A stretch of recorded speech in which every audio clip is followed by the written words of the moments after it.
Very good evening to you all. Welcome to this meeting of the Licensing Committee on Wednesday, the 12th of November 2025. I'm Councillor Dave Harris. I'm the Councillor for Beerchurch Ward, and I will be chairing the meeting this evening. As you can see, it's a nice full agenda, so plenty to debate and get our teeth around.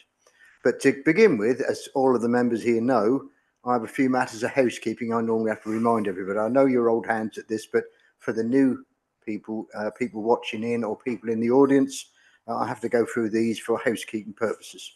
Now, first of all, is action in the event of an emergency.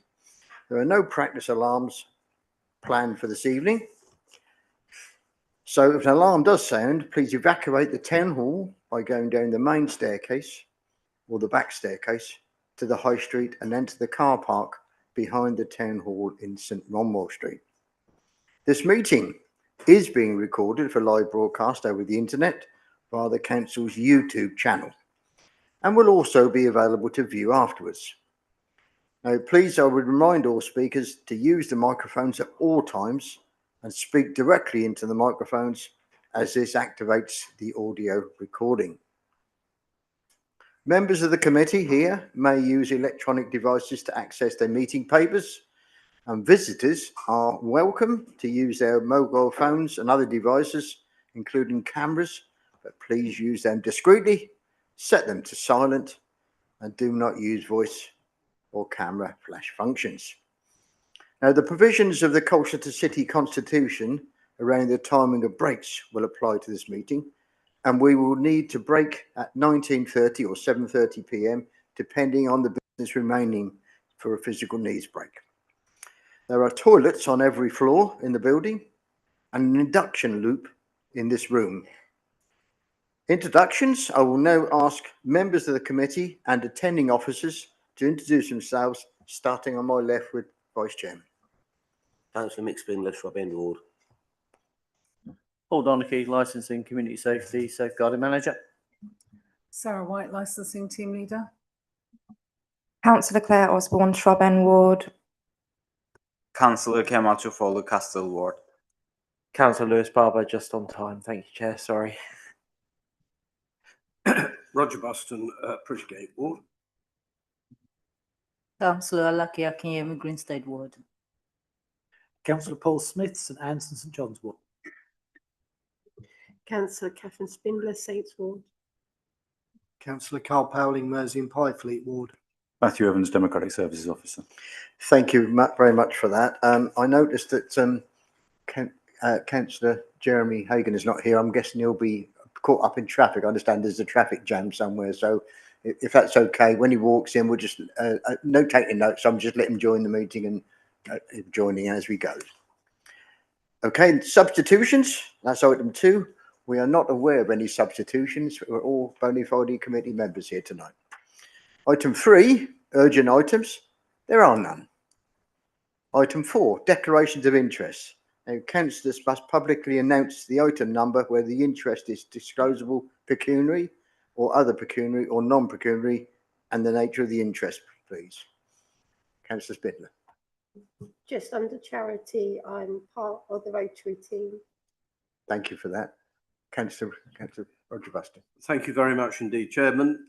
Yes, similar to Councillor Spindler, I'm a member of the Royal British Legion, and I have various other charity connections, so I think it's appropriate that I do not attend the meeting for that particular discussion. And it goes without saying, thank you for the charity work that you do. Councillor Elizabeth Hackingham. Same goes for me. I work for a charity organisation, Divine Assembly Ministries. Thank you for all you do in the charity field. On that note, we already guessed that. So what we've done, we've moved the agenda item for charity to the end of the meeting so that you haven't got to walk out and walk back in again. That seems much more sensible to do it that way if you're in agreement. Everybody's nodding. I'm assuming that's agreed. Item 5, invite the committee to confirm as a true record the minutes of the licensing committee held on the 24th of September 2025. Members? Proposed. Councillor Buston. Councillor Powling, seconded. Thank you very much. All in favour? Thank you very much. Thank you. Item 6 is have your say. Mr. Turner? Mr. Evans? There's no general have your say, but there isn't. Okay, okay. So we've got Mr. Turner to talk on the next item. So thank you very much. We'll invite you in a few seconds, if that's okay. Item 7. This is the Hackney Carriage and Private Hire Licensing Policy, the consultation responses. The committee will then take time this evening to consider the report, which details for the committee's consideration the responses received during the consultation period for the draft Hackney Carriage and Private Hire Licensing Policy. And I invite the officer to present the report. Thank you, Chair.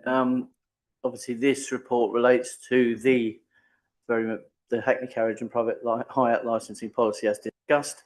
We have returned the responses received to yourself. Some had been received after the agenda had been published, so they were subsequently shared as well. So you've seen them all. Our recommendation, of course, is that the policy, once it's been amended as necessary by yourselves, would be recommended to full council for adoption and implementation from the 1st of January 2026. The reason for that recommendation is simply we've consulted on the new policy with the intention of implementing it. The consultation responses are with you and have been with you, and any changes that you deem necessary will form part of the new policy. The existing policy, as we know, is out of date and no longer fit for purpose, so there isn't an alternative option to what we're suggesting, really. And I obviously don't wish to go through every single part of the recommendations because you've seen them all, so we'll basically take questions. What I would say is that the additional consultation on CCTV and the fact that whether to make it mandatory or, as we suggested, voluntary and supported by ourselves, there was a limited response. But again, the reasons for that have been shared in so much as because we weren't mandating it potentially, there was less appetite to argue against it. But obviously, rather than going through the policy matter and the comments and recommendations, I'll allow yourselves to do it as you wish, sir. Thank you very much for that. Thank you very much.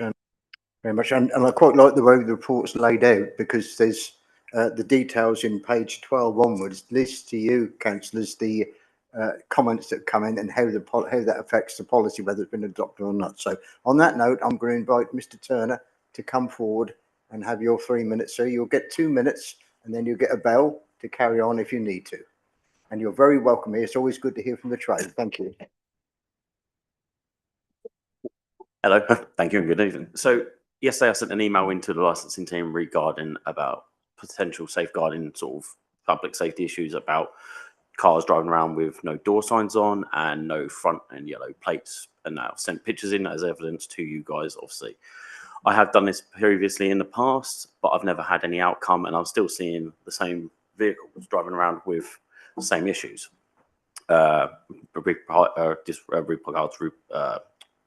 Sending them in.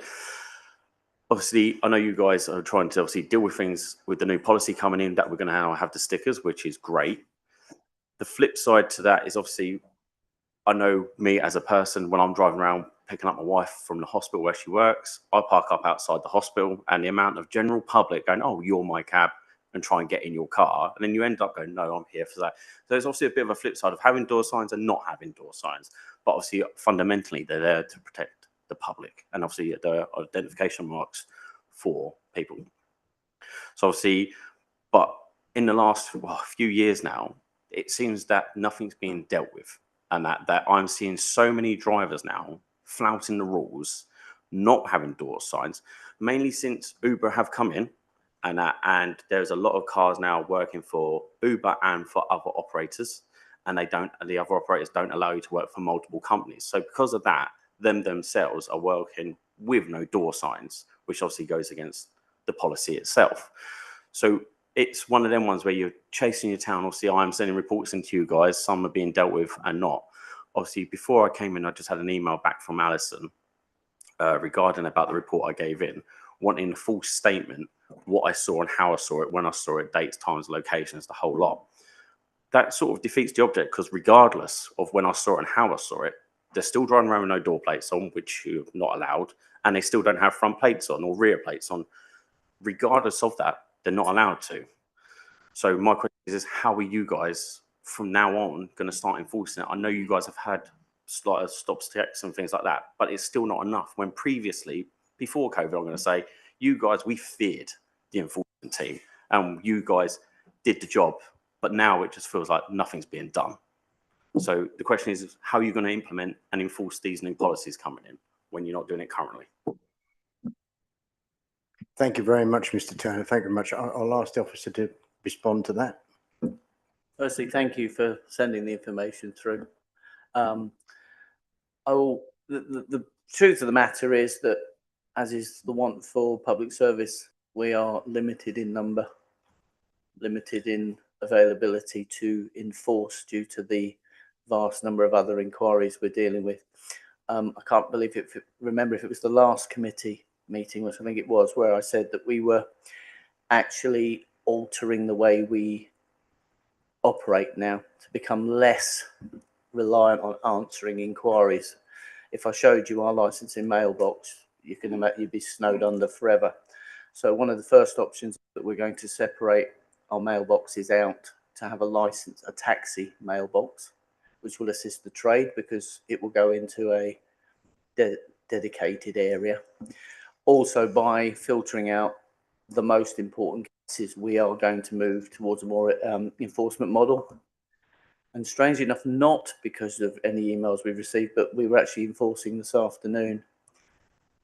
And vehicles and drivers have been or will be subject to a number of enforcement actions. Obviously, I'm sure you can understand I won't be saying who, where and when, but they'll be getting certain penalties.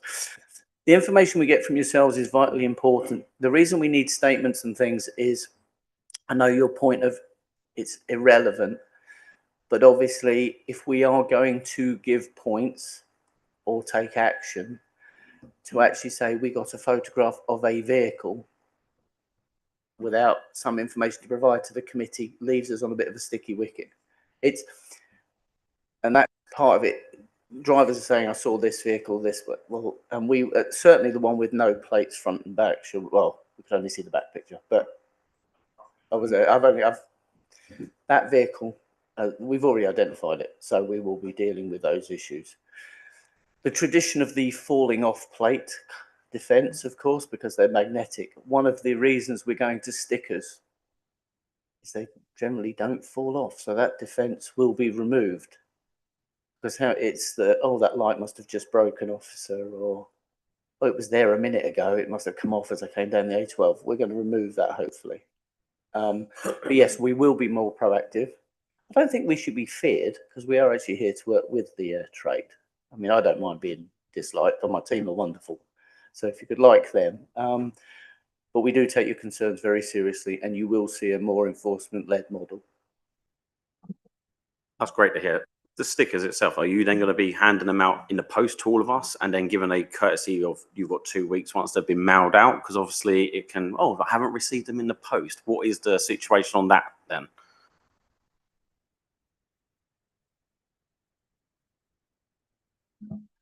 Thank you. The intention, as is in the policy, is to move to having stickers on the front of the vehicle and leaving operator signage for the rear as effectively advertising. However, we recognise that there are existing vehicles, existing signage, it's costly, it's expensive to replace, etc. So where the signage is in place that carries the words pre-booked, private hire pre-booked only, we will allow that to stay in magnetic form. However, if those vehicles are seen without their magnetic signage, with nothing on, then they will be required to put a sticker on. And that way we hope that we're allowing people to continue with what they've got and avoid the additional expense, but starting to deal with the issue, because you're absolutely right. Everywhere you look, there's a lack of signage on vehicles, which we strongly suspect is to do with the multiple operator working. So that's the intention with regard to signage, Chairman, that we'll have stickers, and that will be the policy. They must have stickers, but we will recognise the existing signage where that's in place, unless it's brought to our attention as a problem, and then we will impose stickers on those vehicles. Thank you very much, Mr. Turner. Thanks for bringing that to our attention, and thank you please spread the word to the rest of the trade. We're always willing to hear from the trade at these meetings. So tell them to come to our next meeting. I've got Councillor Buston.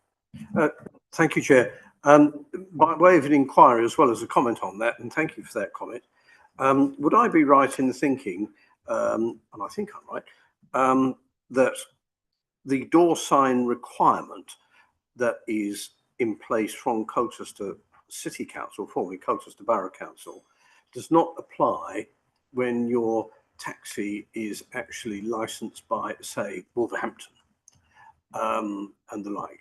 Or is that not so? That's an inquiry more than anything else. If a taxi is licensed with Wolverhampton, they follow Wolverhampton's regulations. Yeah. They're not ours. So that might be one reason why we have not seen so many cabs with signs on that traditionally Colchester would have required. I'm not saying that that is necessarily so, but that's an additional factor. And I've actually got it down to comment upon later. That's an item that we have no control over. That's a national policy item, and the chairman's already written to the Secretary of State to try and get national policy altered such that we do have a proper national policy in relation to these things, rather than a hodgepodge around areas where operators can actually pick and choose, because that does not help local safety, and that's what we're here for. But anyway, thank you very much for clarifying that. That, I think, will help people understand why we have more problems now than we used to before. Thank you, Councillor Buston. Sorry, I was going to answer to that question. So with the Wolverhampton plates, obviously they're very distinctive, and it states Wolverhampton City on there. Like us, we state Colchester City on that. So they're very distinctive between the plates. So I know the difference between them. So that's when the ones that I'm reporting to Colchester.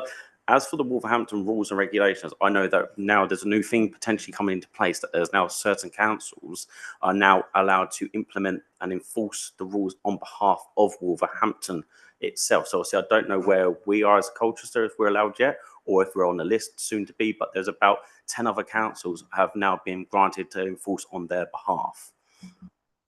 Thank you, Mr. Ted. I'll ask the officer to reply to that. Thank you. We haven't been contacted by Wolverhampton. What I am aware is that Wolverhampton have created enforcement teams in London and in these areas. So they're probably still enforcing their own regulations because they've created teams down in this geographical area due to the number of taxi drivers.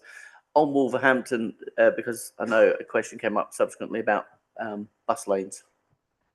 Can I just clarify that if you're not a Colchester City registered taxi, you don't have freebie access to our bus lanes.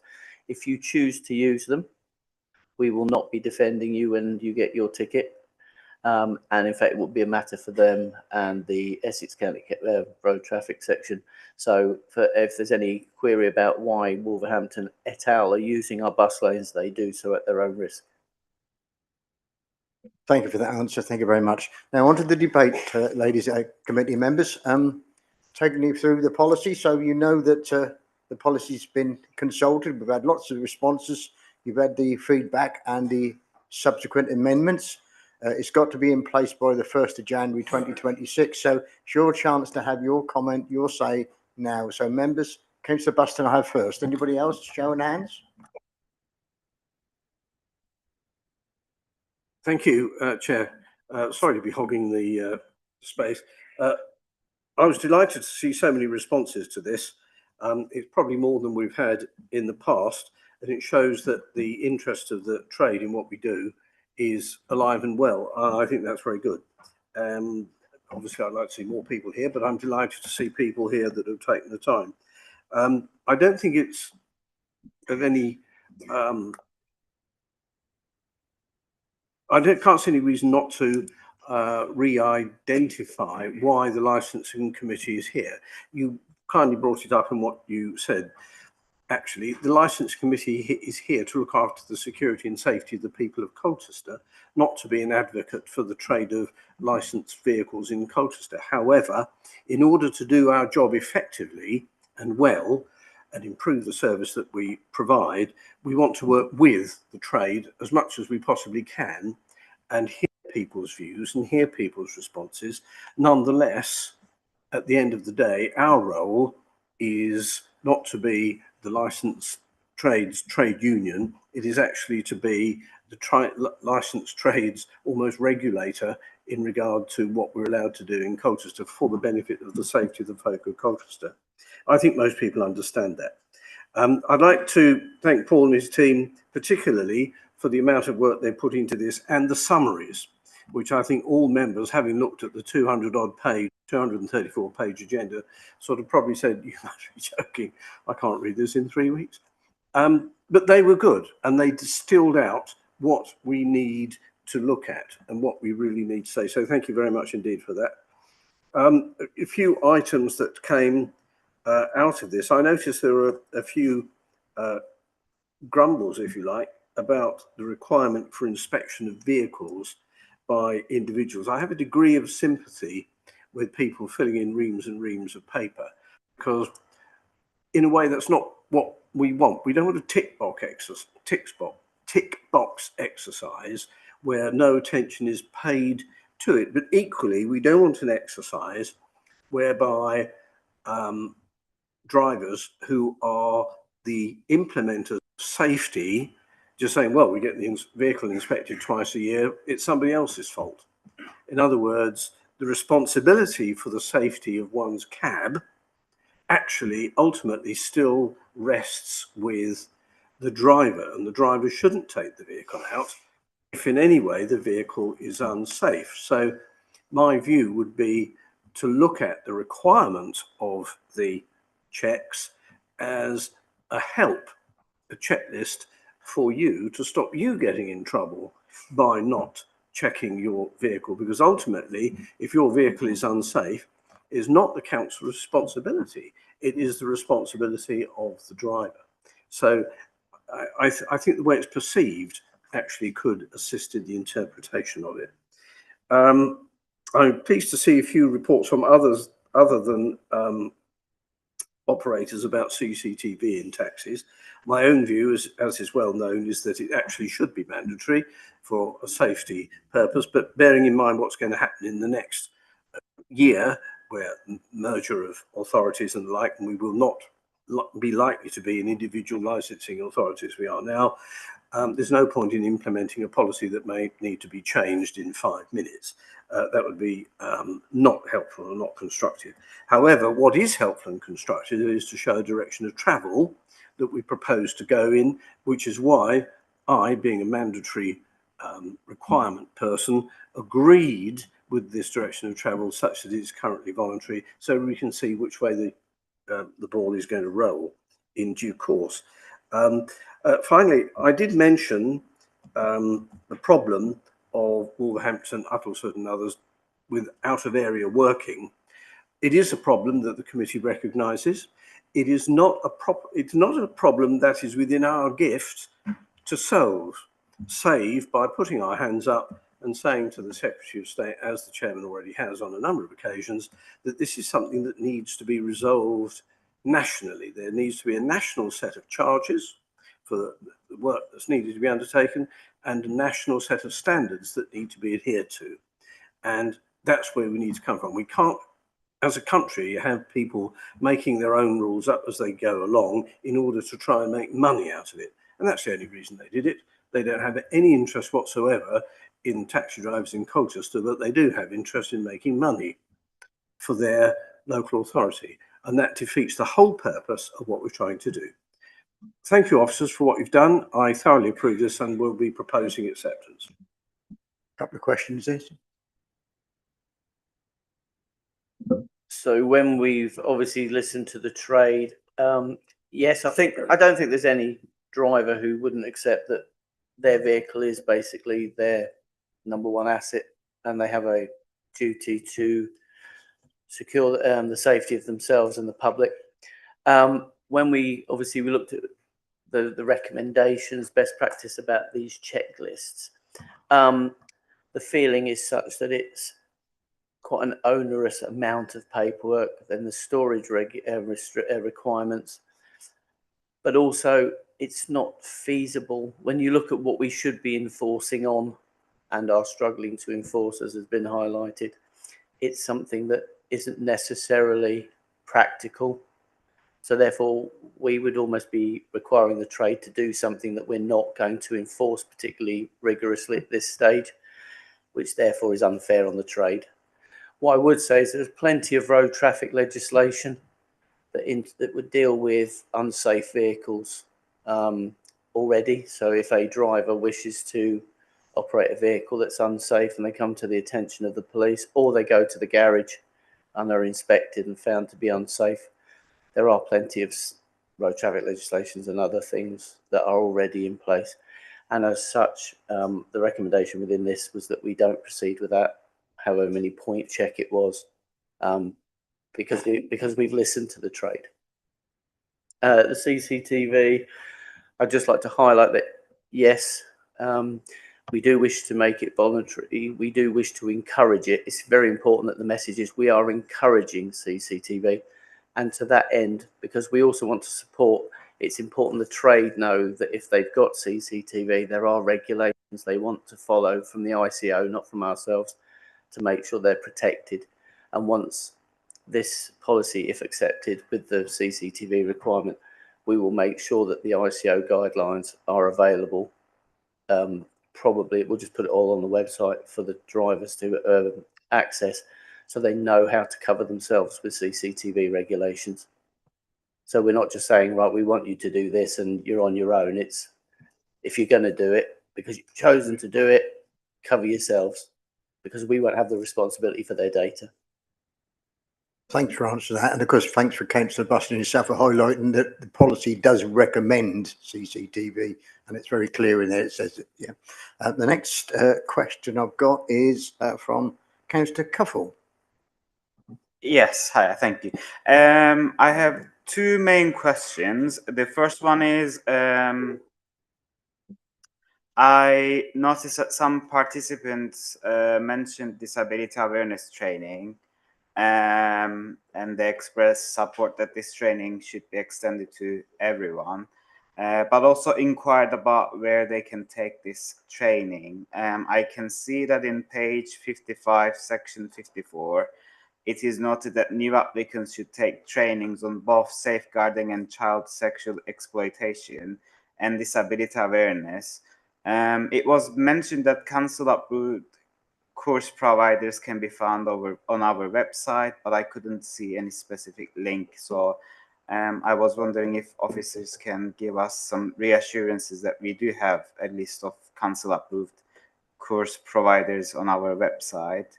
And linked to this, in page 56, section 62, talks about passenger assistance training. I was wondering if we are implying disability awareness training or if we are implying some other type of training. So this is my first question.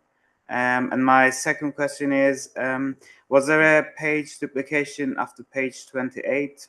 I noticed that information and numbering mentioned from pages 18 to 28 were duplicated from pages 29 to 42. Those are my 2 points. I have some further comments about the consultation responses that we received, but I can share those once offices provide responses. Thank you, Chair. Thank you for your question.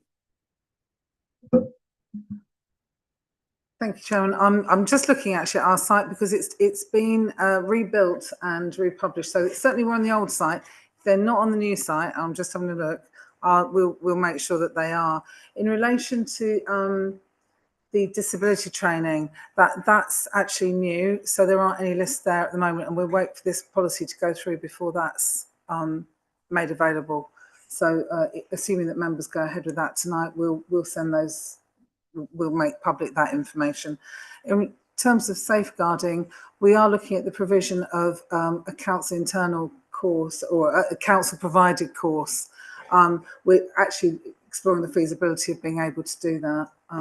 So there are externally provided courses, and we will use that as a backstop. If we can provide a council one which would deal with culture specific issues, that would be our preferred option, but we're not actually sure at the feasibility of doing that at the moment, Chairman. Don't know if Paul, if you've got anything further to add on that one. At the moment, the safeguarding officer that we have in place, who is our subject matter expert, is safeguarding for the entire city, including Colchester Borough Homes, etc., support of others.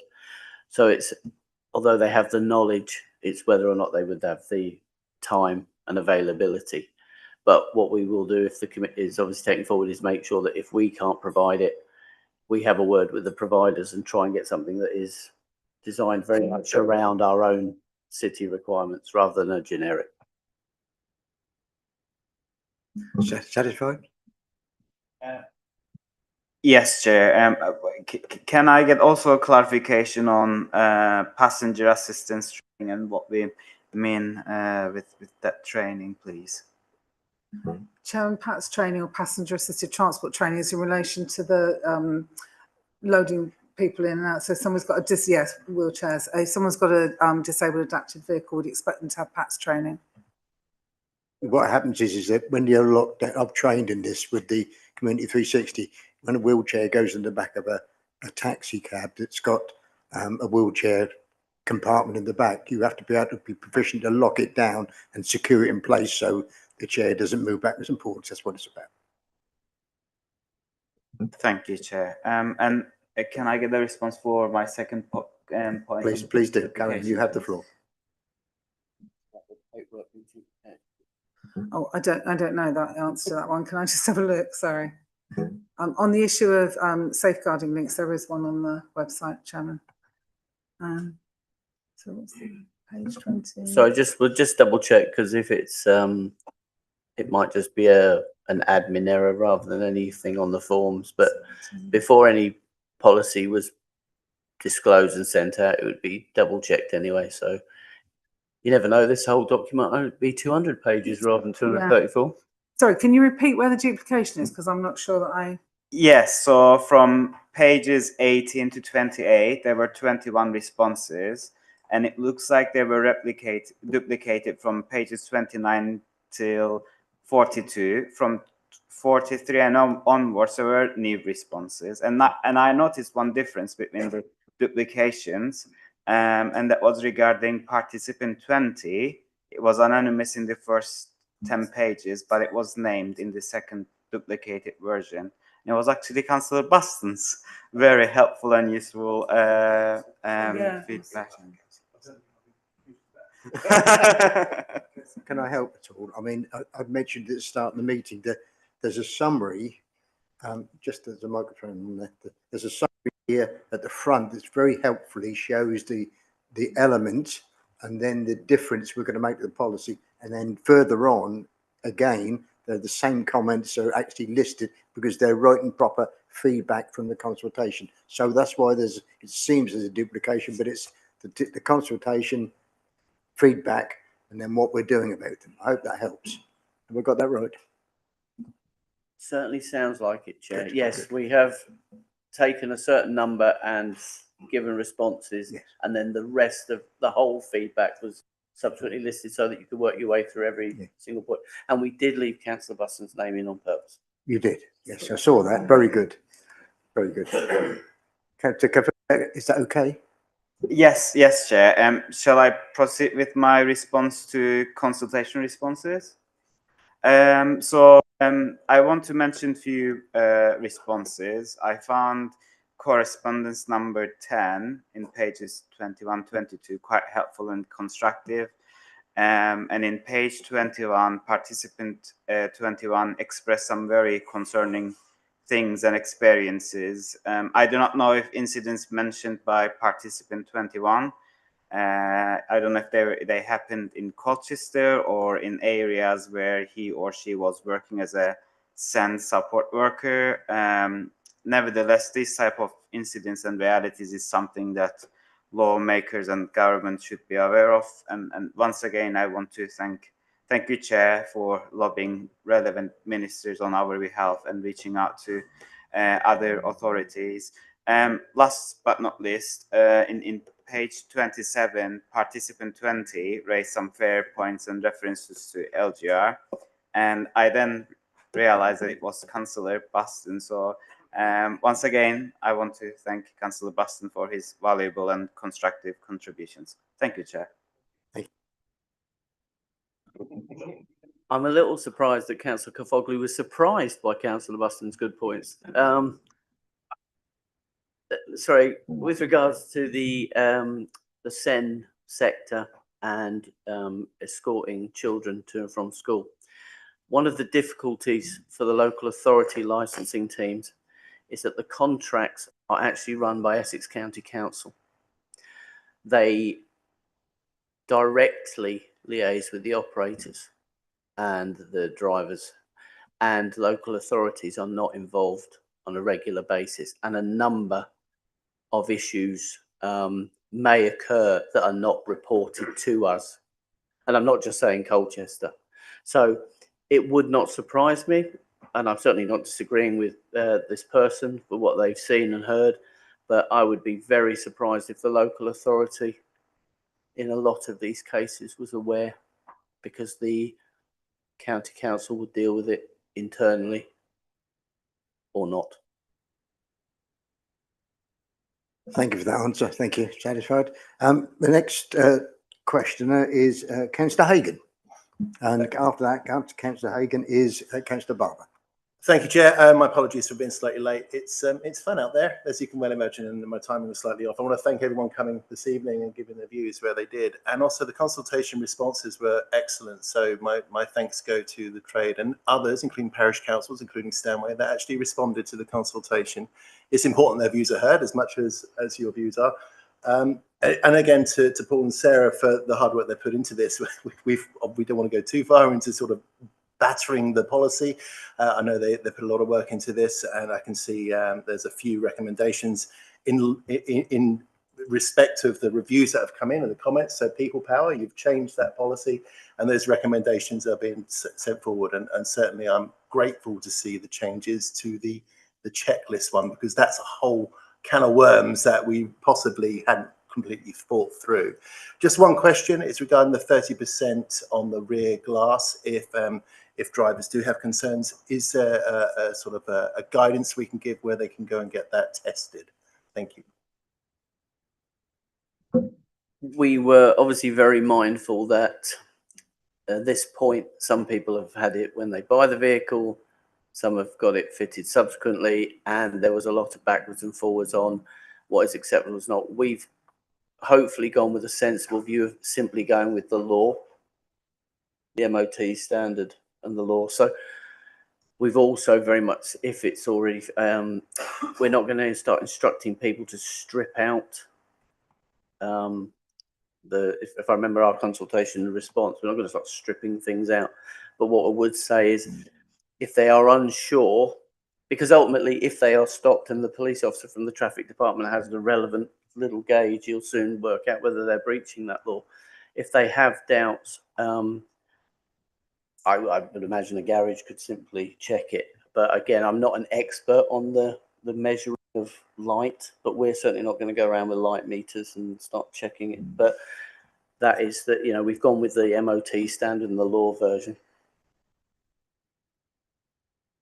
Chairman, if I can just add to what Paul has just said, we've as Paul says, the MOT version, there are some vehicles out there that already have it, which you'll be aware of. We've written into the policy, therefore, we're going to make an exemption to the requirement for those vehicles that are already plated and non-compliant. But that exemption will only last for the lifetime of the vehicle, and it will only last while that vehicle is within the ownership of that person who had it originally. So if someone's got a non-compliant vehicle now, they can keep it and it will remain non-compliant and will continue to pass, but it will not be accepted on new licensing. So if it passes to someone else, that non-compliance will not be acceptable. Thank you for that feedback. And I've had a few queries from cabbies that talk about existing vehicles, and I just want to reassure them, and I'm hoping you can back me up on this, any purchased vehicles bought in the last few years, if they're fitted with it, there's no debate about it, they are compliant. Yeah, as we introduced previously, where under the old policy, as we were working towards the new one, we did state that we would, although they were breaching the policy, there would not be enforcement action. All we've done is obviously confirmed that in the new policy. If you've already got it, we're not going to start making you strip it out. However, if that vehicle is no longer out on the street or somebody else intends to buy it, it won't be acceptable as a new licensed vehicle. Thank you. And I'd echo Councillor Hagan's thanks to the people who did consult, including the parish councils, etc., Councillor Buss and everybody else and myself, and the trade. So that's great. My next questioner is Councillor Barber. Thanks, Chairman. It was only really about the daily requirements, inspection requirements. I think Paul's largely covered off my thoughts on it. What's the point if we're not going to really enforce it and there's other regulations dealing with it? But he aptly summarised it in more eloquent terms than I just did. Thanks. No question. It's just agreeing with you. I'm surprised.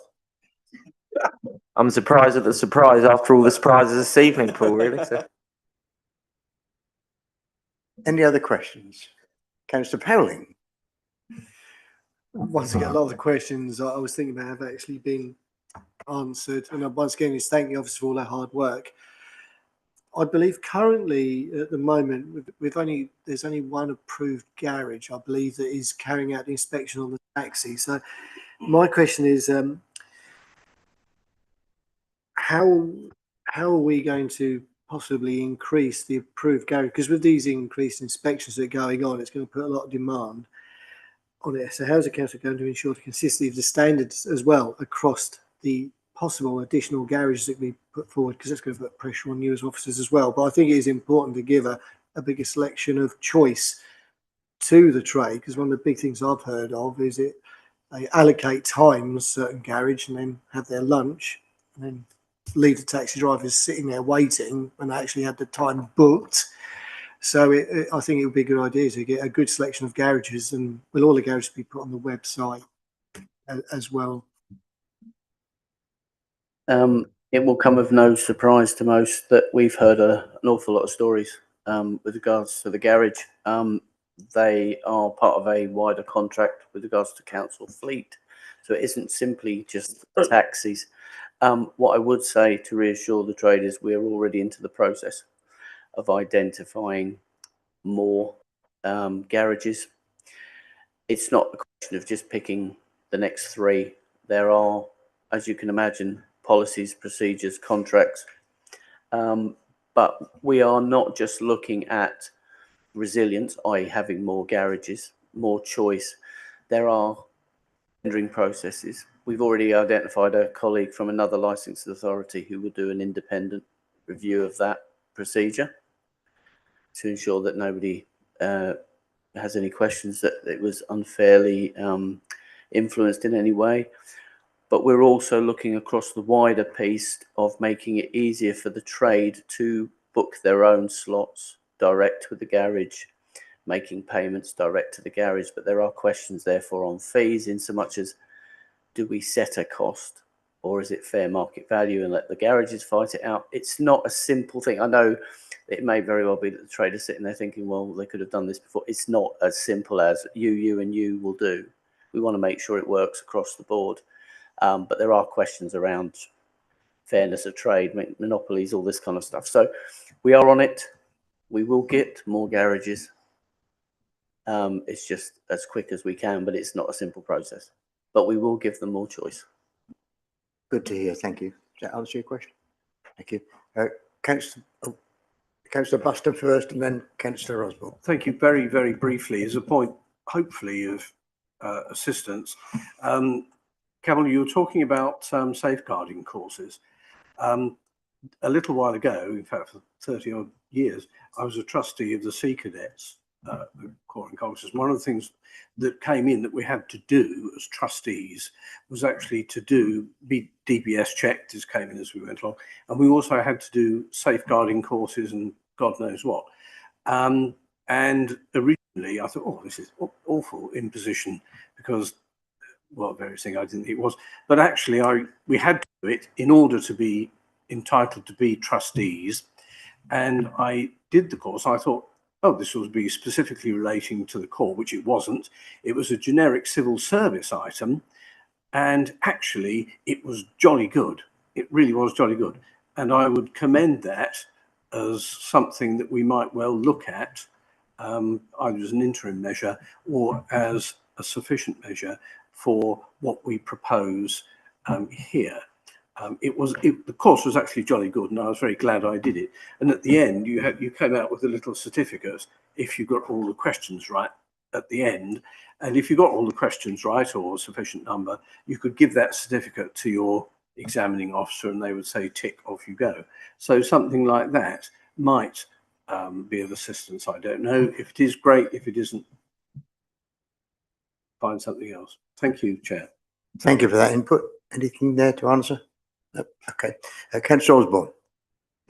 Thank you, Chair. Yeah, my question is just how do we monitor and track the progress on the mandatory training individuals are expected to complete? Chairman, the training is linked to either the granting of a licence or the renewal of a licence, and licences are not granted or renewed until we've had proof that the training has been done. Helpful? Any other questions? No? Okay. Councillor Akinyemi? Just curiosity, really. A driver must be 18 years of age to be granted license. Do we have any higher limitations on age? No, we don't. No. Answer the question. Okay. Yeah. Okay. Anybody else before we go to the detailed recommendation? See no other hands. So members, you've got to make a decision now to that the policy as amended be recommended to full council for adoption and implementation with effect from 1st of January next year. Can I have a proposer and a seconder, please? Councillor Powley and Councillor Buston. All in favour, members? Totally unanimous. Thank you very much. Thank you, members. That's item 7 done. But the next item is item 8, which is the scrap metal policy review consultation responses. Now, the committee will consider a report which sets out the responses received in respect of that consultation relating to the review of the council scrap metal policy, dealers policy. And that act came in 2013, as you know, and it asked that the policy be recommended for approval by full council. Members, any speakers, please? Do you want to present the report, sir?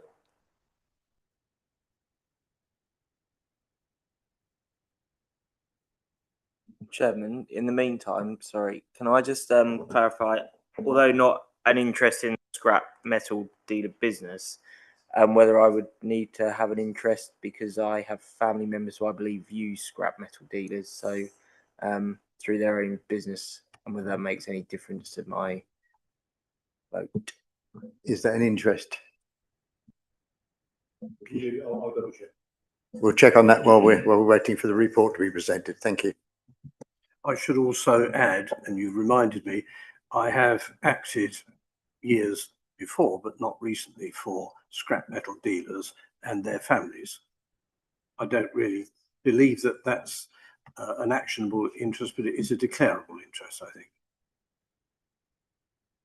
As part of my business, I deal in scrap metal, so. So we're just,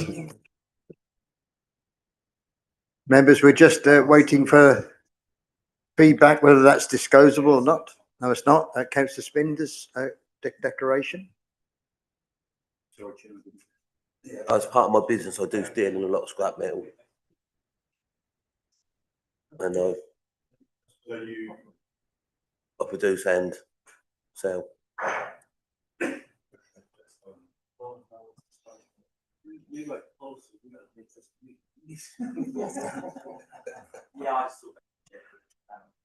We're just checking for you.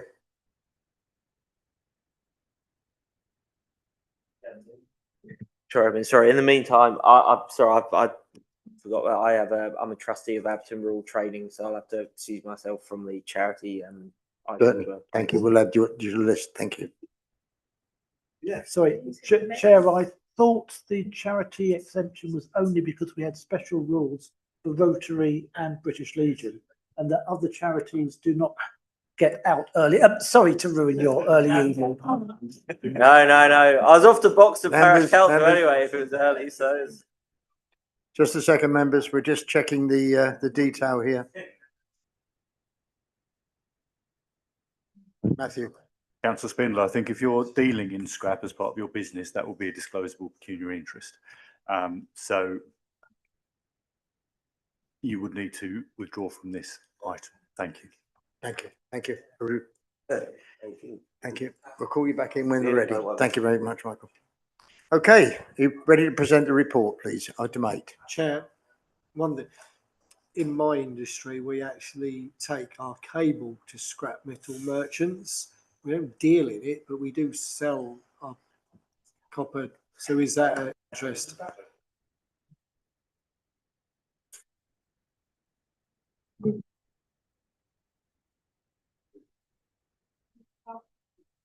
Sorry, I'm trying to keep up. Thank you, Catherine. Apologies. We're just checking on one more declaration. For the members of the public, we're just checking on a couple of. Okay, we're fine. We're okay now. We've got the people left who are allowed to debate this. The ones who are not allowed to be in the room will be excluded temporarily. So item 8 to be now presented. Thank you. Thank you, Chair. This is the scrap metal policy review, the consultation responses. To note, there were none. And therefore, we recommend that without any additional feedback from the trade or the public, that we actually would ask you to approve the policy. We have obviously attached the policy and asked that it be commended to full council of inclusion in the policy framework. The policy will allow us to have licensing, auditing and enforcement of scrap metal dealers and collectors. It ensures that the policy is procedures are up to date, robust and fit for purpose. What I would say is, although not written here, one of the long-term issue has been the enforcement. However, the officers have recently undertaken specific scrap metal dealing or scrap metal dealership enforcement training, and we are now in a position where we can be much more proactive in this area. And obviously I would ask the committee to recommend the policy. Okay, thank you very much. You hear the introduction there. Obviously, it's a hard-hitting one for me. It delayed my journey to my holiday a few weeks ago because of cable theft. So this is quite a subject close to my heart. So have we listed dealers yet, scrap dealers? Chairman, we have a list, but we don't believe it's a complete list. So that's the work that's to be done. And the second question I had about checks on records, will your staff be doing it or do you expect the police to do it?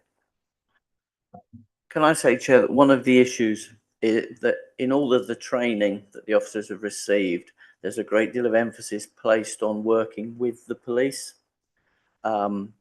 I don't know what that says about the premises involved, but it states for the police.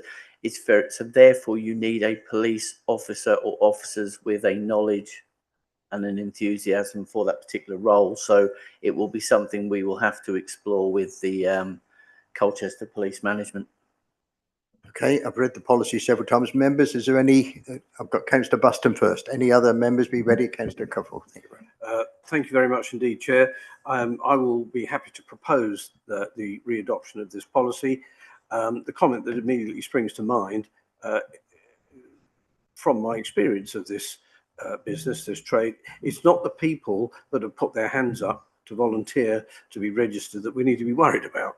Actually, it's the people that get underneath the radar that actually are the problem. And our problem is we don't have enough people in order to be able to go out and enforce, as perhaps we would like to. So we do need the support. I would suggest both of the police and also the British Transport Police, because they can then find your railway lines and copper wire and what have you. I'm sure they do all speak to each other, but nonetheless, I think reviewing this policy now will be a good time to signal up to these other agencies that we really do need their support in order to be able to do this. It's an area where we can help them and they can help us. Thank you. I propose the adoption of the policy. Thank you for that. Thanks for the comments. Any answer to the comments? Only in so much as obviously we will liaise with the police, but again, on the wider picture, as part of LGR, these are areas that we will be exploring with our possible partners, future partners, whoever we think we might well be with until we get the final vote. Have we looked at their policies to see if they're vaguely the same as ours? I not on this one, because obviously licensing is the one we were focused on. But what I would suggest is that as we approach LGR, almost every policy will be reviewed across the board. But we don't want to spend too much time. We have a rough idea of who we're almost guaranteed to be with, but we don't want to start going down the road and suddenly realise we wasted time on working with partners we're not partnered with. Satisfied, Councillor Buster? Yes, thank you. Tendrings will be Thank you. interesting. Councillor Cuffield, you've got some questions. Yes, thank you, Chair. I welcome that Council consulted with a number of bodies, including Essex Police, Essex Fire and Rescue, Trading Standards, relevant departments within CCC, the Environment Agency, and individuals and companies currently holding a scrap metal dealer or collector license issued by the Council. Could officers provide a one-sentence summary for each contribution we received from these parties? Chairman, we didn't have any contribution from any parties. Thank you, Chair. Moving to my next question, in page 126, it was mentioned that there were no investment requirements. Can I ask why there are no investment requirements and investment by whom? Sorry, can you just confirm which question number you asked? Sorry, because we're looking at your sheet. Right, yeah, so it's question 1.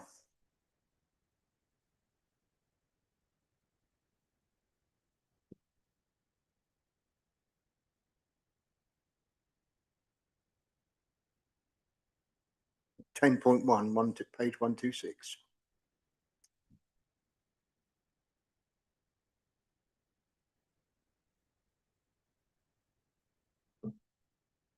Chairman, is this in relation to the financial implications on the council? Is that what I think? Yeah.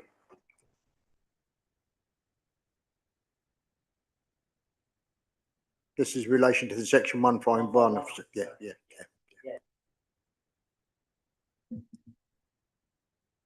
Sorry, so what happens is when it comes to policies or any changes, we have to go to what we call the section 151 officer and clarify whether any of the changes or procedures we are implementing will have a cost effect to the council, and whether they will need to obviously invest in what we are doing.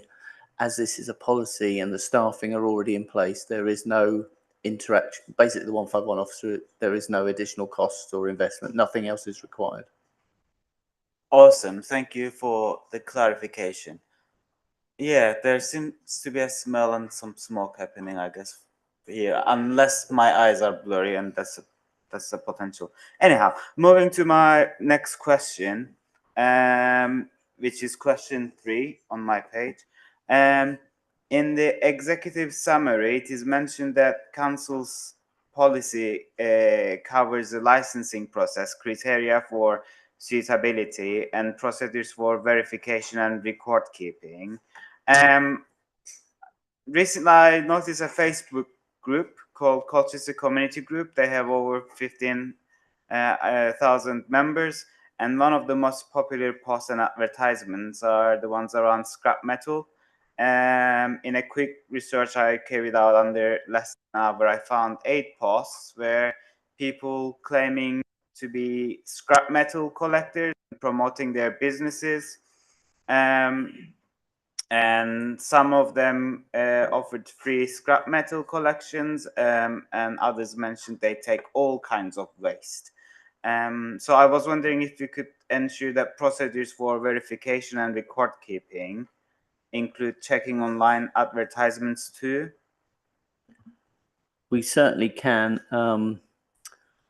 I would just double check with our ICT department, because as those of you with new laptops will find out, you can't access anything due to the threat of cybercrime. But we will obviously double check. Also, we can speak to our waste management teams, because if it's companies that are dealing with general waste, I assume they will have their own policies to regulate those. So again, that can be a partnership piece of work internally.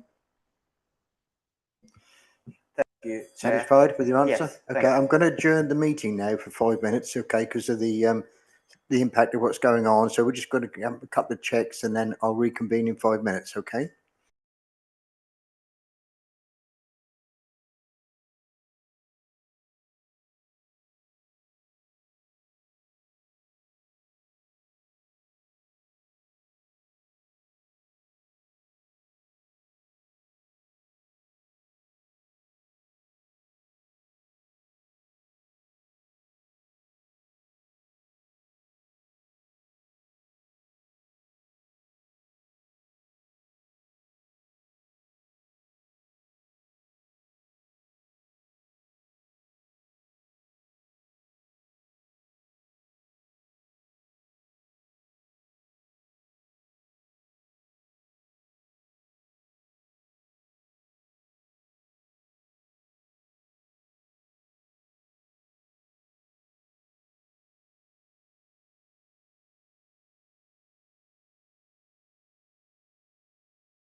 German there because in the town hall we had a bit of an odour from one of the bulbs and it's been declared safe now, so we're okay. Members of the public need not worry, we are safe and sound and we can now carry on.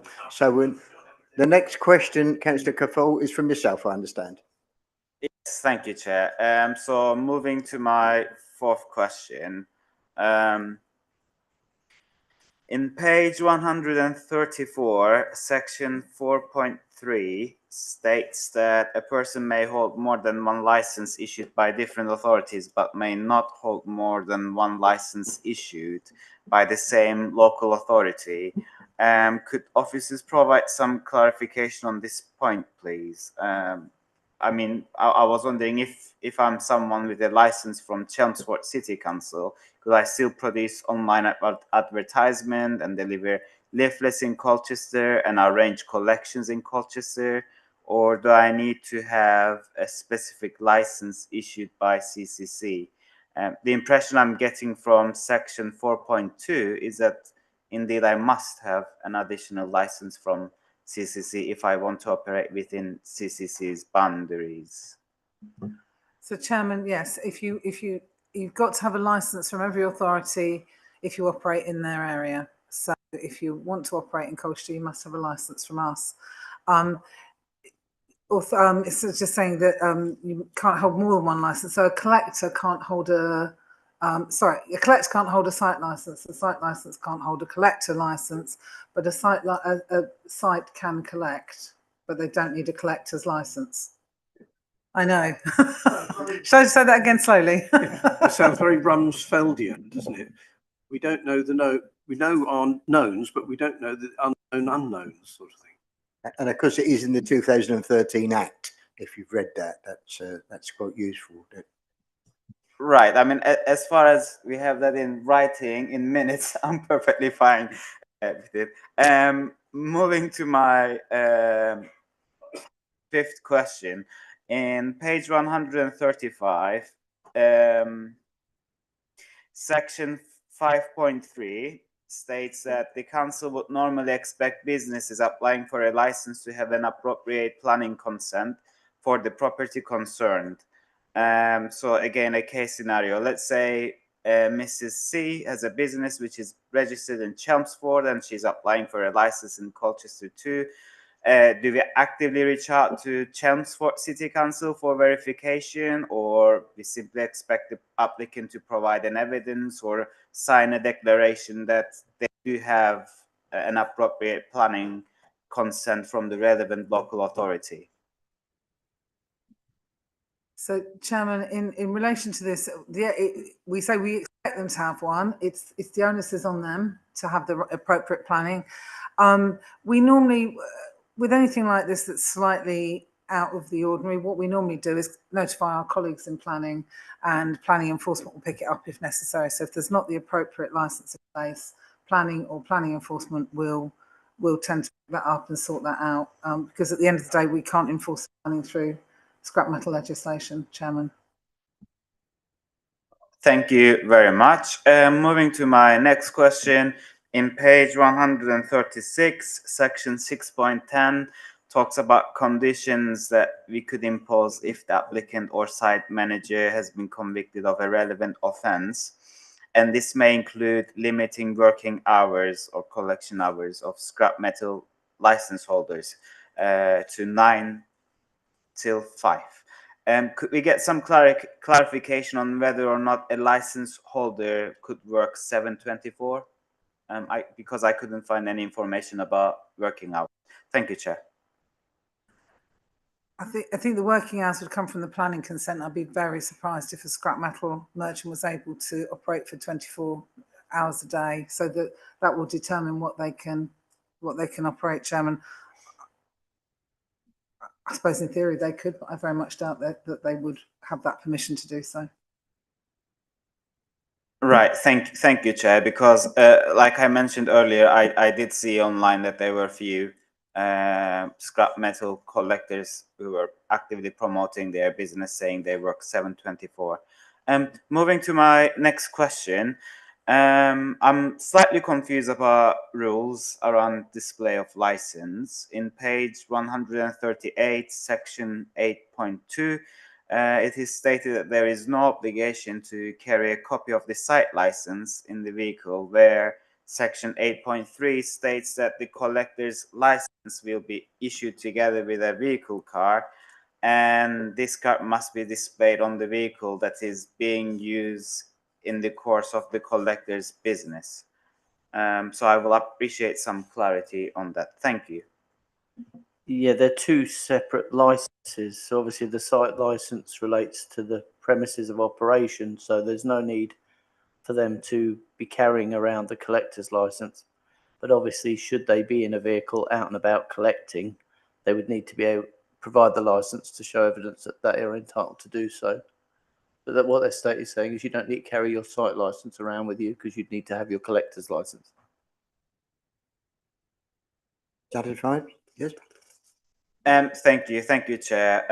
And that's all of my questions. Thank you very much. Thank you very much. Any other ones? Councillor Buston. Thank you. Just a brief question going on from the penultimate question that Kemal just raised in relation to 610, bullet point, that all scrap metal received must be kept in the form in which it is received for a specified period, not exceed. So how do you find out what the specified period is? Is there any guide to that? Where would the dealer find how long he's got to keep it in the form required, like the copper wire from David's railway track?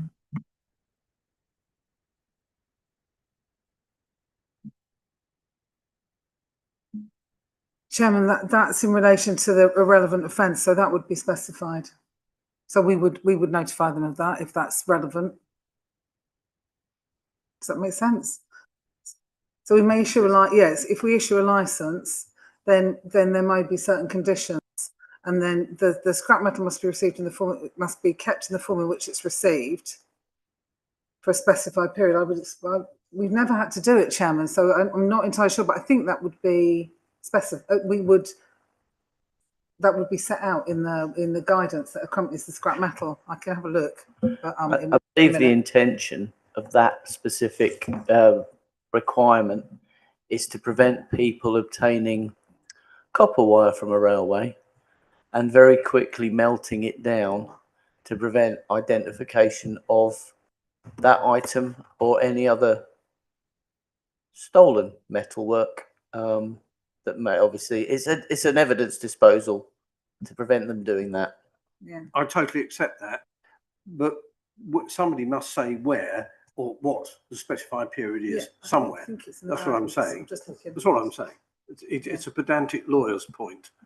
We are just double checking the specific government guidance, I'll come back to you. and obviously it will only. I think the view is if you've been convicted of a relevant offence, you've obviously already proven that you may have a penchant for not following the law. And there, obviously, we would go to the relevant section and say, if you're going to have a license, you will not be melting down your objects, etc. But that would obviously be relevant to the specific guidance because it will be a national guideline under the law rather than something we make up. Is that helpful? Yes, thank you. I just don't like seeing areas where there could be a lacuna that somebody could take advantage of, like the person that Paul was just mentioned. Okay, thank you for that. Councillor Powling, you have a question? Just a quick one with the record keeping. I know the policy says they have to keep record for 3 years, but will the council provide templates or accept electronic records so all the dealers have got a common format to fill it out on? Because going back to you, I've actually seen it myself where I've actually had a theft. They've took it straight and you can see all the brand new cable they stuck and you can see it actually there. Well, they took it all and it's amazing. They didn't know where it came from. So will there be a standard record keeping? Of that, I'm happy to second Roger Buston's proposal. Any replies to that? So we're playing the keeping it in the form in which it was found legislation at the second. We're right back with you. it doesn't specify. So I think it would be for us to specify actually. So it's not specified. No, Chairman, the guidance just says exactly as it's written there in the policy. So I think we would specify depending on the nature of the offence. Okay, thank you. Thank you. Any other questions, members? Wouldn't it be easier to say that it will be kept in the form which is received for 72 hours? Then there's no doubt about it, is there?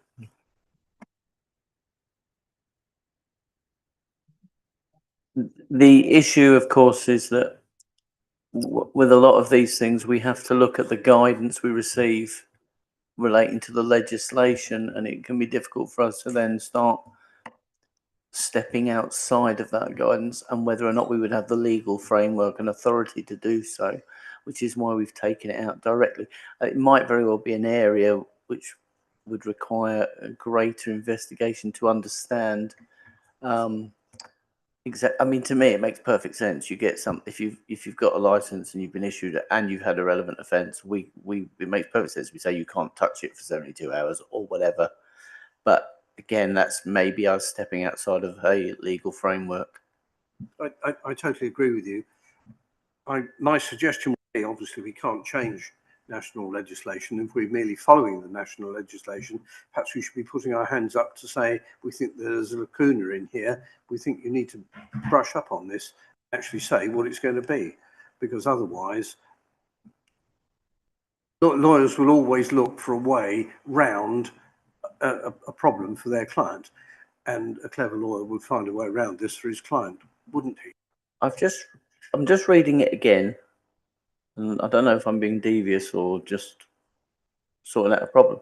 It does state that we may include one or both conditions, and we may include that all scrap metal received must be kept in the form for a specified period not exceeding 72 hours.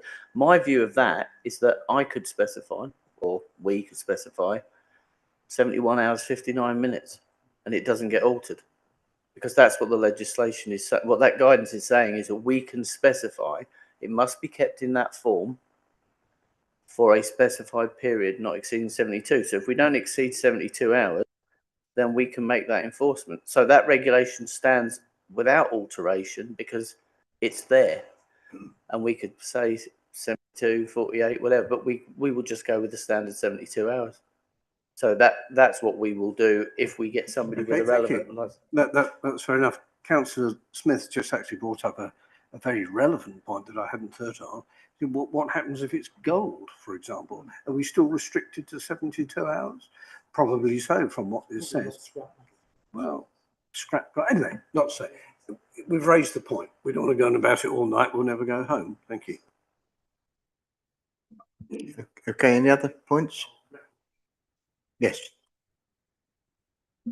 We will double check the guidance to see if there's a specific version of record keeping. I do not believe there is. So what we'll need to check is whether we can specify the records or whether records are however they choose to decide. But if the requirement is 3 years, then technically whichever form they put it, it will need to exist from day one to day, whatever it is, 3 times. Yeah, I'm not doing the maths. Okay, thank you. Any other points? I noticed the Environment Agency are involved in this. They have to keep a register of licenses and they must keep records of which authority has issued it, the name of the licensee, the trading name, the address, the type of license, etc., etc. And then it says the registers are open for inspection to the public. I don't know. We would have to go and apply to the Environment Agency to see a copy of that if you wanted to go and see them. Is that correct? Chairman, some of it's online. Well, that's great. Thank you. That's good. Thank you very much. But that's helpful. Okay, so we're at the situation now. I don't think I've got any other questions. In that case, we're going to take it, a proposer and a seconder for taking it through to the next step, which is to go to full council and then adopt it. I think I've got it correct, Matthew? Yes. So Councillor Poling proposes, Buston seconding. All in favour? Thank you so much. Sorry, Chair, can I just, it's irrelevant, just to answer the point. I've gone through the checks.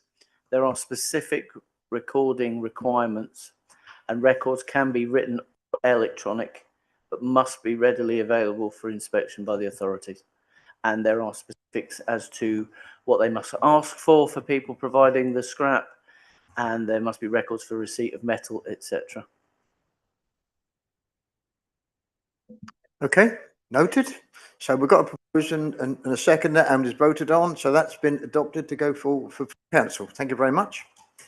The next item I've got is item number 9, the charity collections policy. And welcome back to Councillor Spindler. Chair, just to remind you, you said you would take the Licensing Act policy out of order so that Councillor Spindler can remain in. So that we'll do this one later. Next. Yes, we're going to take the charity collections at the end. So we're now going to do the Licensing Act policy first. Consultation response. You're going to consider a report which seeks the approval of the draft statement of licence and policy, and following a period of public consultation. I understand there was very little or none. I invite the officer to present the report, please. Thank you, Chairman. You're right. There was actually one response that came in late from organisation, and we have gone direct back to them because actually the points they've raised are matters that are already on our radar, talking about the need for the policy to encompass daytime venues as well as predominantly the nighttime economy, which is, the policy is currently a little weighted in favour of the nighttime economy. So we'd already picked that up. So we will go back to them and include them as, we would have included them anyway, but we'll make sure we include them as part of the consultation in the review next year. So we weren't expecting any particular responses because we had told everybody that it was a light touch and that we would be going out again next year when there'll be a fundamental review. So we've already had those conversations with key partners. So it wasn't any surprise that we didn't receive any comments, Chairman. So it comes to you pretty much as it is, Chairman, for members to vote on. Thank you. Okay, members, time for you to ask questions. Before I start, I'll just take in the liberty, if you don't mind, of praising the licensing officers who keep this trade going 24 hours a day, 365 days a year, with very little difficulty. We've got SOS Bus, don't forget, Pub Watch, a lot of people involved in this and in this very important policy and the tourism and the trade for this town. So on that note, I'll invite it open to comment and question from members, please. Councillor Buston, have first. To be very brief about this, it's a nip and tuck exercise. It's been well carried out. A lot of work's gone into it, notwithstanding that not much change has been effected. I would propose adoption. Happy to second that. Okay. For the hard work the officers have put in. Thank you. I agree totally. Was that a question, Councillor Smith? Oh, okay. Councillor Cuffrell, you were going to. Yes, thank you, Chair. I have 2 quick questions and 1 comment to make. Please do. So in page 174, section 7.1 states that minimal changes have been made and the policy is compliant with the Act and with the section 182 guidance. Could officers mention and provide a brief commentary on those minimal changes, please? Because I compared the document with previous version that we discussed back in September, and both documents are exactly 57 pages long, and I couldn't notice any difference. But yeah, did I miss anything? Thank you. Compared to the one that you had back in September, very few, except I think we picked up some changes around places of worship, I believe, was in this document. And Matthew, can you help me out with the other change? I think was there no one? The date. Query was raised about training, but that was already covered. And other than that, that was all that was raised at the last meeting, I think. Thank you. Awesome. Thank you very much, Chair. My next question is, well, I appreciate that there will be a peer review sometime next year. However, I'm also aware that one of the topics which received much spotlight was around pubs and bars and the extension of their opening hours. I know that there are concerns among residents and those working in health sector and rehabilitation services. Equally, some pub landlords and owners have concerns that allowing pubs to stay open for longer will not work, as that would mean higher energy bills and staff costs, and that it does not address a cost of living crisis.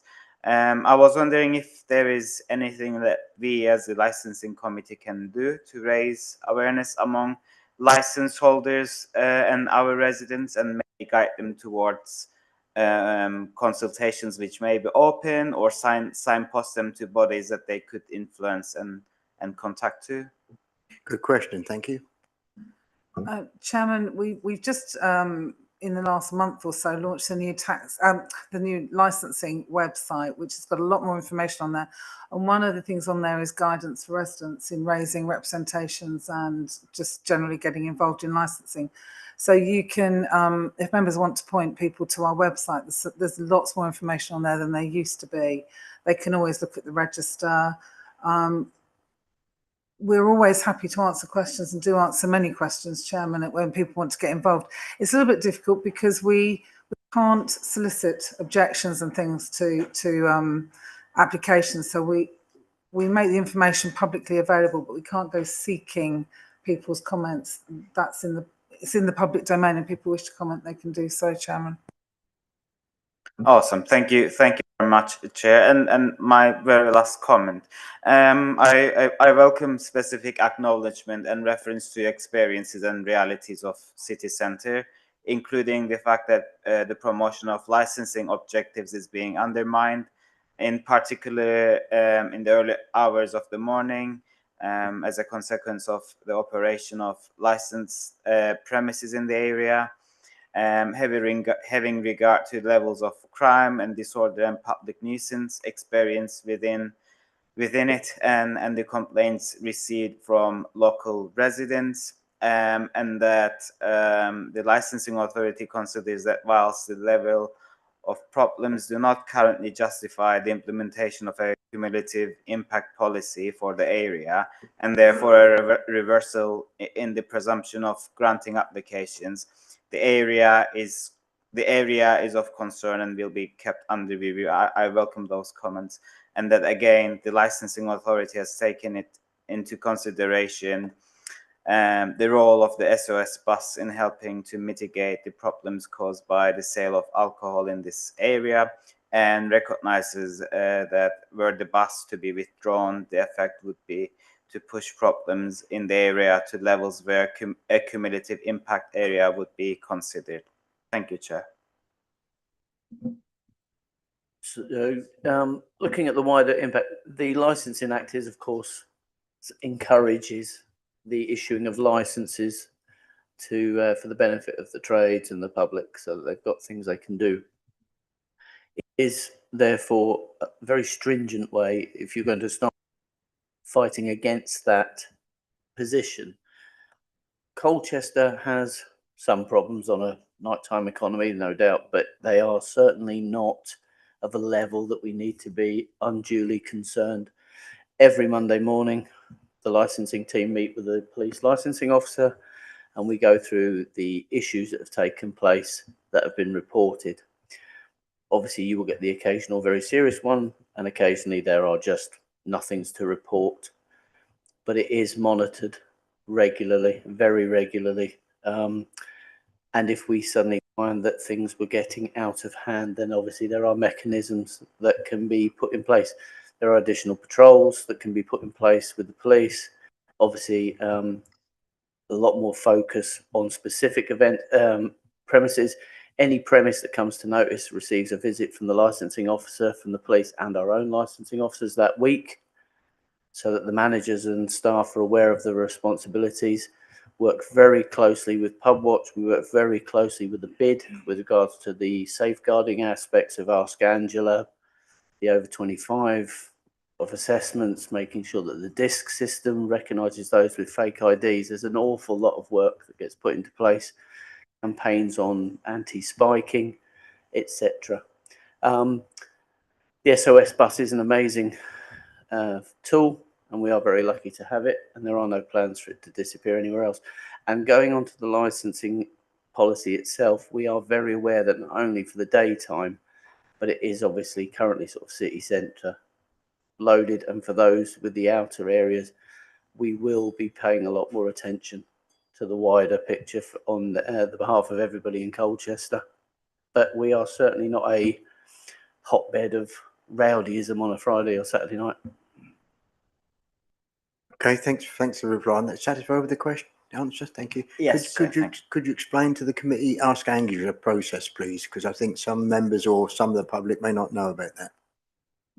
Ask Angela is a system. It's an educational tool that's gone out to all of the licensed premises, and staff are expected to be trained so that any person who feels vulnerable or distressed or uncomfortable in one of those settings can simply go to the bar, ask for Angela, and staff should then recognise it's a code phrase, so to speak, that person will require some assistance. They can then notify the door staff.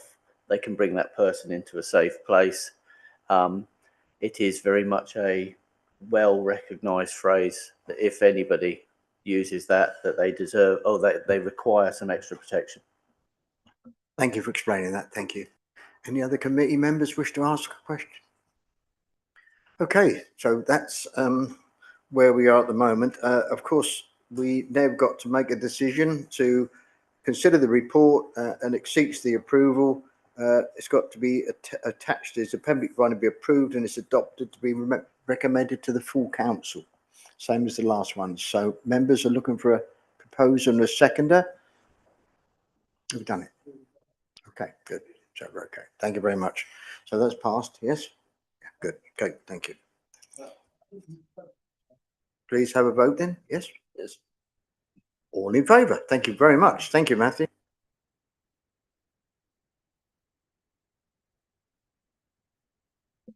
I was going to, 2 items left on the agenda. I'm in your hands, members and officers. We can either carry on for the next quarter of an hour, or we can have a 5-minute break if you feel like you need a comfort break. Press on. Members? Lewis? Okay, I'll press on. Thank you very much. Do you want to do the work programme first, because we have to go for the charity thing? The work programme, item 11. I'll invite Matthew to present the report. You've seen it's in the documentation. Matthew? Absolutely, it's taken as read, really. There's an additional item in January, which is the payment permit policy. And other than that, there's nothing else scheduled to come to the committee. Thank you. Any comments, members? Councillor Barber. Sorry to be a bore on this. I mentioned last time about local government reform or reorganisation and evolution, and whether with greater clarity as well the mayoralty authority, we want to have that as an item in the new year. I think that's very sensible because we don't know what the future holds for us, and we ought to have something on the horizon that forces us to consider that as steps go forward and with officer input. So thank you for that, Councillor Barber. May I humbly suggest March 2026 as a possible time frame on that? Thank you very much. Leave that to the officers to add in. Thank you very much. Thank you, Councillor Barber. So that's the work programme done.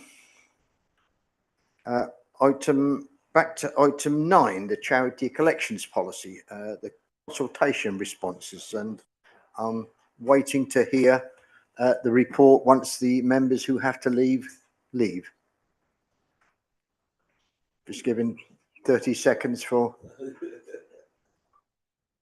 There are certain members of the committee that are involved with charity, so they are now leaving because they're not involved in this debate.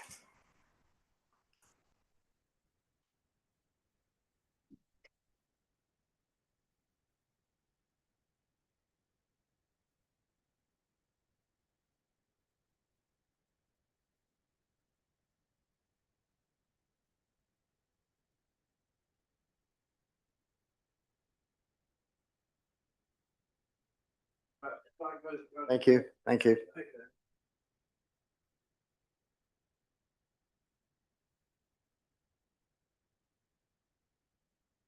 Thank you. Okay, we're back online again. This is agenda item 9, charity collection policy item to be presented by the officer, please. Thank you, Chairman. This is coming back to you again because we've been out to consultation and we have received no responses. Again, not entirely surprising. And so it's coming to you for members' consideration. Thank you, Chairman. Thank you very much. Members, we've consulted and we've had no responses. Now, that's not a surprise. As I say, it's a tried and tested policy and I think it's a fairly good policy, but I'm open to questions to the officers from yourselves on this policy. Any members first? Councillor Barber first. Thank you. Thank you, Chairman. Just a quick one on the refusal or revocation of a licence under this item. If too high a proportion of the proceeds are to be spent on expenses, are you able to just elaborate on that? Because I know a lot of people feel quite strongly about how money is allocated in charities and where it ultimately goes to. Thanks. We have regard to how much is spent in expenses. Actually, the percentages they're allowed to spend is quite high. But we look at those and we do refuse on those grounds. I'm not really sure too much what I can say. I mean, I understand people's concerns, but the guidance is where it is, and that's what we enforce. Satisfied? Yeah. Okay, thank you. Any other questions, Councillor Cuffer? I know you had a couple. Thank you. Thank you, Chair. I only have one question. So in page 158, section 8.1 states that the council is unable to charge for street and house-to-house collections. The cost of processing these applications is therefore met from the general fund. Could I ask why? Because I can see that in page 161, the charitable collections policy, procedures and guidance start by saying Colchester City Council, as the licensing authority, regulates charitable collections both in the street and house to house. This document aims to ensure that the process of application and determination is open and transparent for all parties involved and makes clear to all parties their role and responsibilities.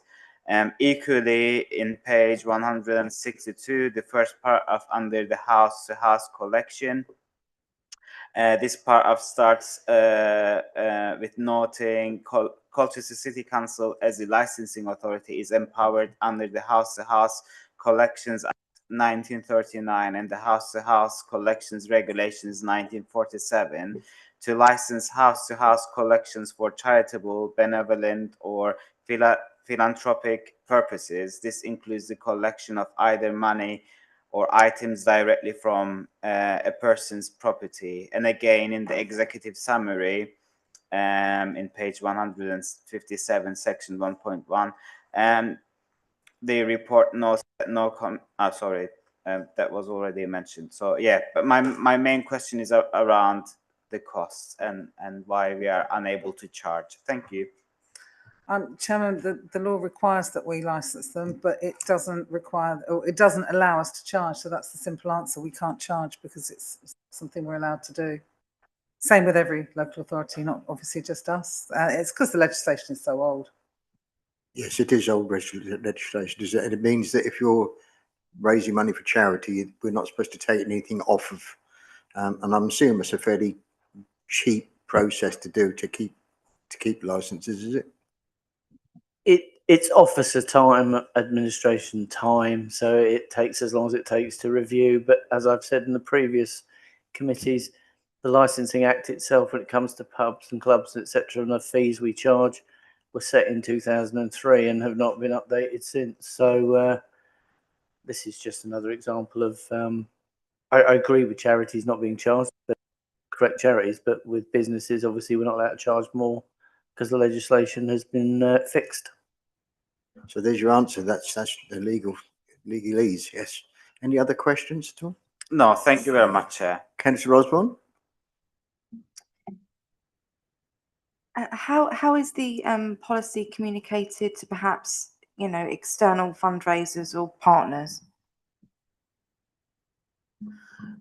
Chairman, we do put it on the website, and we do link it to the pages on the website that are for people organising local events, charities. So there was a page. Obviously, the website is constantly changing, so I hesitate to say that. But in the past, we have linked it to the page where people can organise a street party and things like that. So that they're aware of the need. And hopefully people can find it better on our new website. So, and if we have any calls, we obviously make them aware of it. But I mean, in general, most of these people have been doing these applications for years and they're well aware of it. And obviously if they're a national organisation, they're largely exempt. So it's a tried and tested path for most organisations, and most of them know exactly what they're doing. Yeah, answer. Thank you. Any other questions? It is on the members? website. I've just double checked. Good. Thank you. Thank you for checking. Any other questions? Okay, we're at that stage again, members, to move and propose and move and second the adoption of the policy. Councillor Smith, Councillor Hagan, all in favour? Unanimous. Thank you very much. There being no other business, we now close the meeting. Thank you very much. At 19:45.